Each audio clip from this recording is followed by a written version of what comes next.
Well, hello everyone. This is Dr. Ron, and I'm back with you with another episode of Boomer Life Lessons and Stories.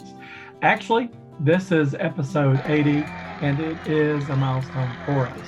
If you've been with us through all 80 episodes, I do appreciate all that you do for us, and hopefully we've said something that might be beneficial and useful for you and to you.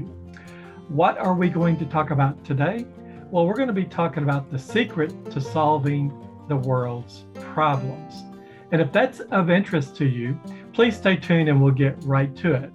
But before we do that, please like, share, and subscribe. Of course, that will help us with the YouTube video algorithm. And the more people that view it, the more the message gets out, and perhaps anything that we've said of value to you can be of value to them by you doing so. All right. Let's go ahead and get started. So, what is the secret to solving the world's problems? You know, I guess I'm like any other individual that is out there looking at the news on a daily basis, seeing what's going on in my hometown, seeing what's going on across the nation, and it disturbs me. It seems like the things that are dwelled upon are anger and angst and conflict with no resolution in sight. But I don't think that that's the case, and I don't think it has to be that way for our society, for our great country, and for anybody around the world. You know, solving the world's problems is recognizing several things. The first and foremost thing that must be recognized is that we're different. All of us are different, right? It would be a very sad world if everybody were the same.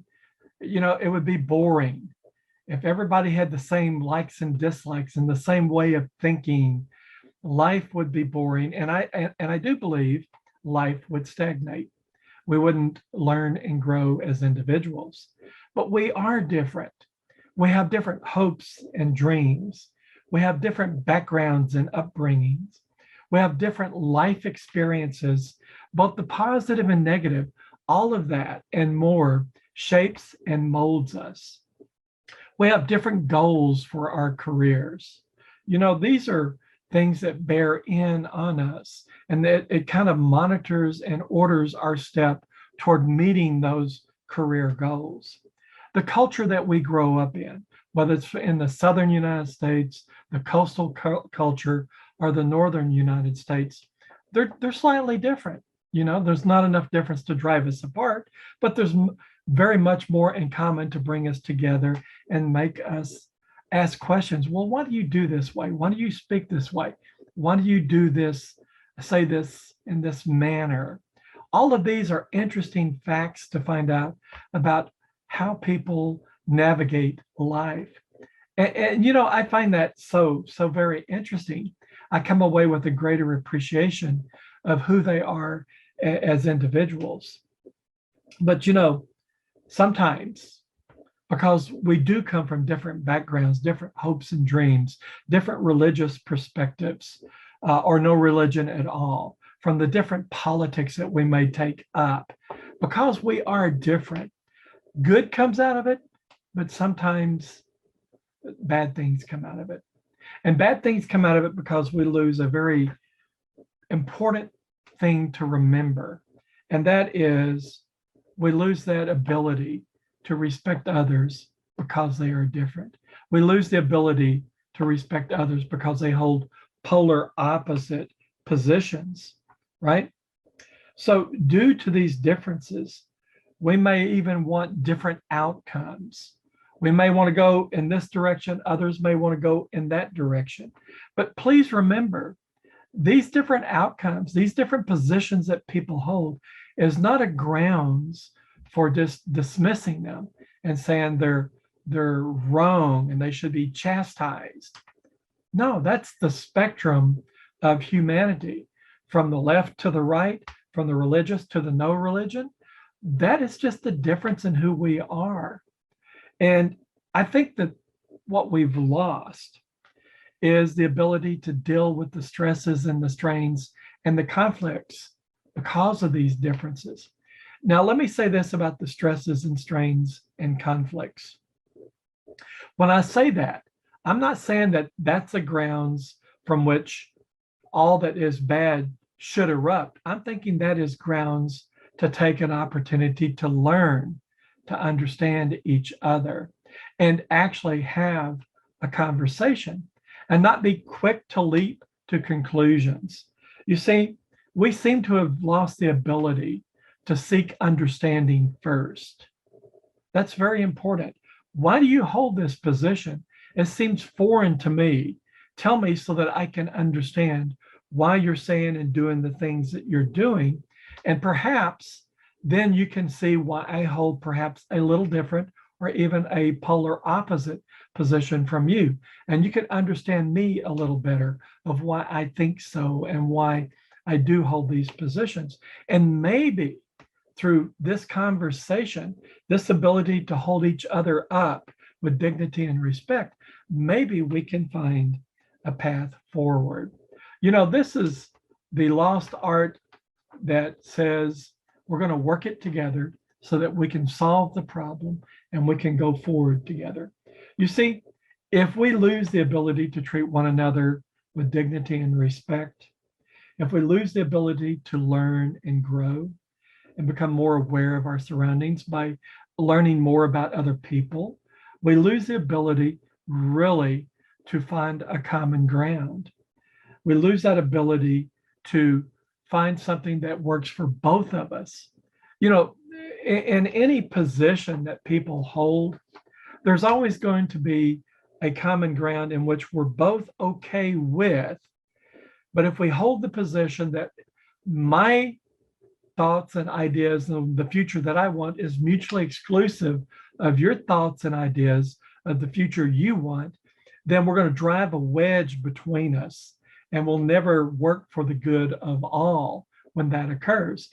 And realistically, compromise is the ability to find something that works for all sides.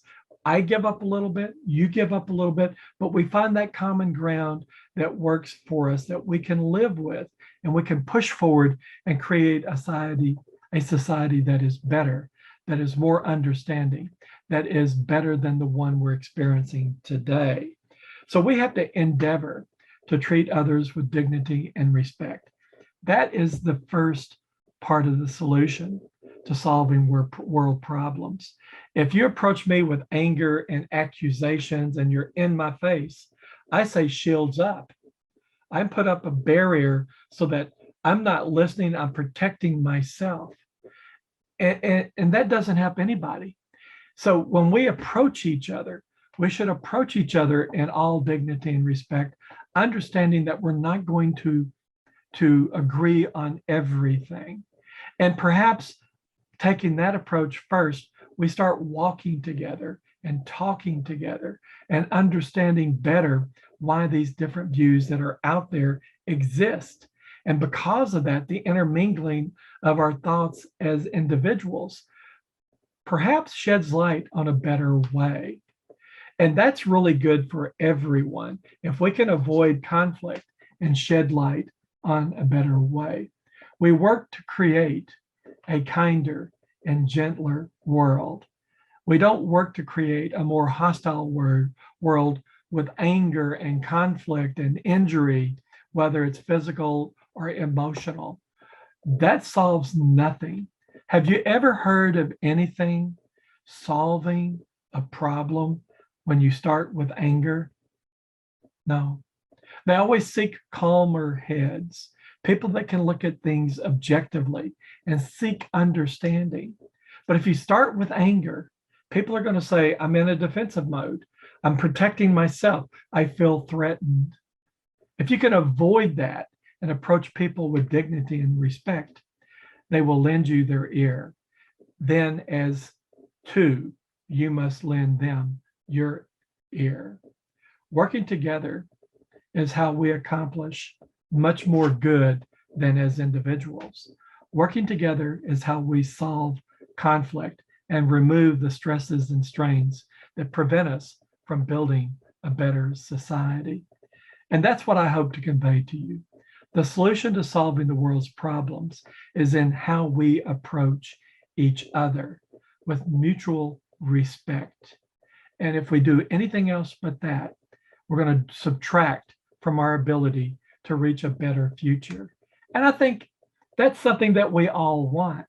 We want to seek and achieve a better future, not just for ourselves and our family, but for everybody, something that benefits our community and the world at large. And if we do that, then we've achieved probably one of the greatest things that we could possibly hope to achieve in our life. And that is a world that is thoughtful, with dignity and respect for all, that we can conduct our lives in a very peaceful manner. And with that, my friends, I hope this has been beneficial. I hope you take some of the things that I've said and think them over, and perhaps me and you, we can create a better world. Take care and all the best.